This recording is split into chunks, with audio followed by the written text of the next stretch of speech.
Good morning. My name is Nick Van Kirk, and I'm a student at Columbia Southern University studying fire investigation and fire administration. So today we're going to talk about a case where a residential single-family residence burned to the ground, and it was extinguished, and then the fire department was called to another emergency, and so they left the scene. There seems to be a lapse in the chain of custody of evidence. A fire investigator came out to investigate the scene, and as he started to investigate, he found some evidence of potential arson or a fire that was intentionally committed upon these grounds.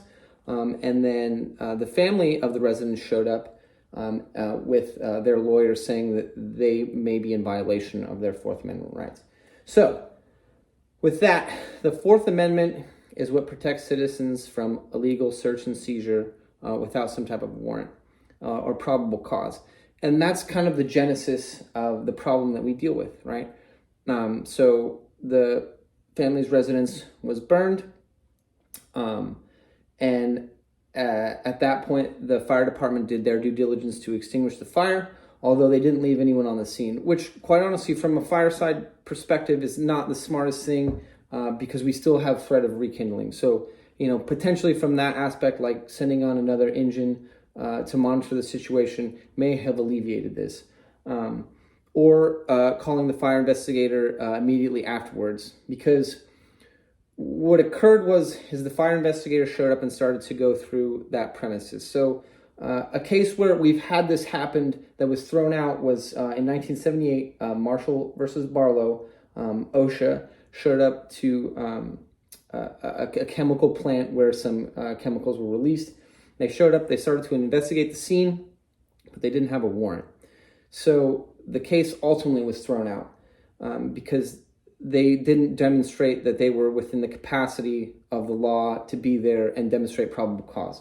And this creates a big danger in people's constitutional rights, right? And one thing that came from that specific case was that no warrants shall be issued but upon probable cause supported by oath or affirmation with the details of the search. And so that's an important thing. So if it's part of a fire investigator's SOP or SOG for whatever entity that they work for, it should be in there saying that, they will have the right or authority that's granted to them by their governing body to be able to search through this area. But with that, they need to provide a notification to the residents of that structure, right? So was the family notified? Were they told that the residence was going to be searched? So, with that, if you give reasonable notice and the family cannot be reached, then it may be part of the SOP or, the RCWs, for us, the Regional Code of Washington State, those laws that they may search if they've given enough notice to the family.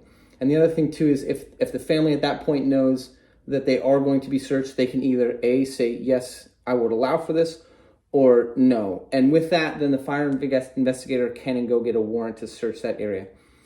The fire investigator, as a person of public safety, a public safety officer, needs to look if the law is being broken or crimes are being committed.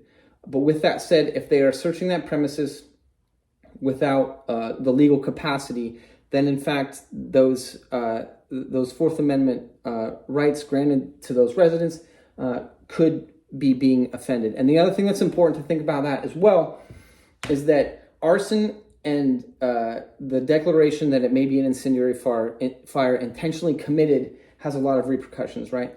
Because if it was intentionally set, that's one thing. But if it wasn't, and a family's house is burned, for them to get their insurance payout could take a number of years if it's under investigation. So that could financially ruin a family. And that's an important thing to think about. So that's why it's so important that we reaffirm and help to push their rights, because that's important. That's important to the citizens. It's important for us of law-abiding citizens and people that are abiding by the Constitution within our legal authorities. Another case of arson in Michigan versus Clifford.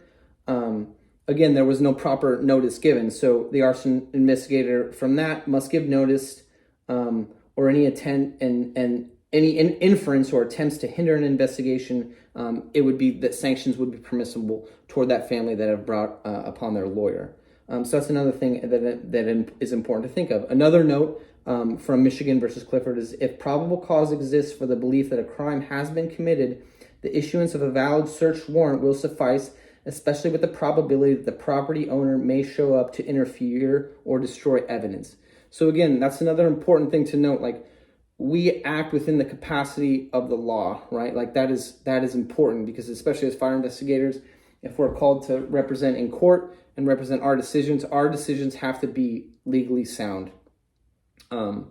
So that is an important thing. As soon as that fire investigator had discovered that there may be a crime committed, it would have been the most pertinent thing to do is to go and get a warrant. The other thing that we've kind of missed out on, and we understand that it may have been a chain of custody from the fire department leaving to the fire investigator getting on scene, there's a span of time that any number of things could have happened, that evidence could have been tampered with or anything of that nature. So, I mean, those are important things to think about in terms of how the fire department acts with the fire investigator and vice versa, like how we build that communication, because we can't build a sound case without that. And, you know, whether the family did commit arson or not is neither here nor there. But whatever transpired, we need to make sure that we are well within the capacity of the law, saying that we are in the right to give the best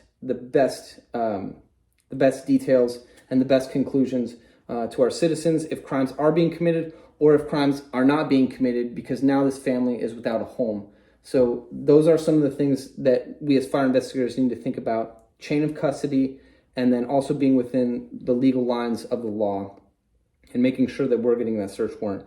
Because really within this capacity, as soon as that fire investigator started to discover those things, a search warrant would have been mandated. And if it's part of their SOPs and SOGs to search through to make sure that there either was or wasn't a crime committed, then that needs to be spelled out too. Like, what are our policies? What are our procedures? What are the things that we do? Because we can always fall back on those, because the authority that is given to us by which to act and be a professional is what's going to back us up.